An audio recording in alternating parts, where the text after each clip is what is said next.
Good evening, everyone. This is Jeff Green from ProfitableInvesting.com.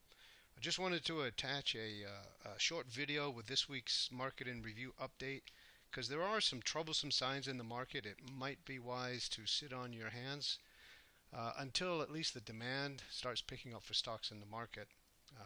Don't know how long that's going to take, but as always, we'll wait and see, and we'll invest by the numbers, not emotionally. So let's jump into the program here. We'll take a quick look at the charts. I'm going to scroll down to the sector timing portion of the website because I want to show you some interesting charts. At the top row is the total market 1-month chart and 6-month chart. I'm going to turn the tooltips off here. What we want to look at is the blue and the yellow line, because you want to focus on actually what's happening with the demand for stocks both at the 1-month period and the 6-month period. So on the 1 month you can see that the demand for stocks is shown by the blue line. It has certainly dropped off in the last couple of weeks. The yellow line is a 3-day moving average of the on-balance volume, and it tends to smooth out the action so you don't get whipsawed on a day-to-day basis. But you can see the yellow line continues to get lower as the 20-day moving average decreases.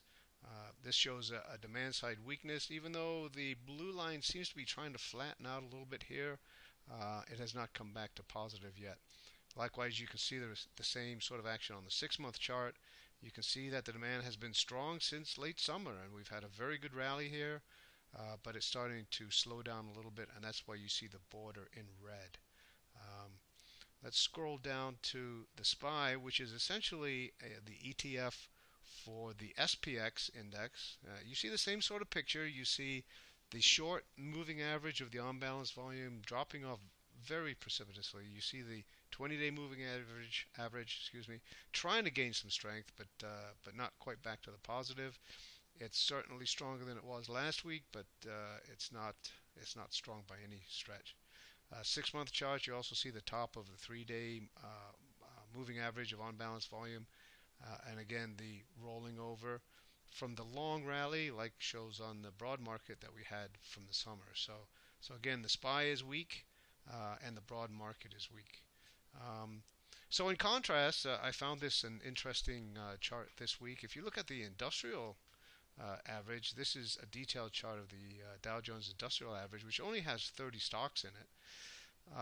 You'll see that demand for stocks on that very thin 30 stock index is still very high. If you look at the sector strength, you'll see the industrials are very strong, and that's what you're seeing in this chart. We do have these sort of bad trading days last week to contend with. We had this hanging man followed by sort of a shooting star, which is kind of bearish. We did have a pretty good move up Friday, but again, this is a 30-day, a 30 stock index, and typically what you see in market tops. Now, I'm not saying that this is a market top, but typically what you'll see in a market top is that the headline indexes like the Dow and the SPX continues to go up while the broader market decreases, or the demand sort of falls away, which is what we're seeing on these charts. Let's look at a detailed chart of the VTI. You see the same sort of thing. The benefit for the charts on my site is that you get a smoothed VTI line, which is what's referred to on ProfitableInvesting.com as the 3-day moving average. But you can see quite clearly here, they're both rolling over. You see the same sort of action here with a little jump up on Friday on the broad market. But again, the demand is falling off, so it remains to be seen if it's going to return to strength before the end of the year, or we're just going to sort of see the market deteriorate a little bit from now on. No one can tell. I certainly don't know, but we'll continue to track it. Here's the SPX again on the detailed chart. Again, you'll see the on-balance volume falling off here. And the same sort of chart action, of course, the shooting star here, and then the hanging man, and the jump up on Friday. So, bottom line is, we're managing to keep prices at the highs when you look at the indexes for the most part.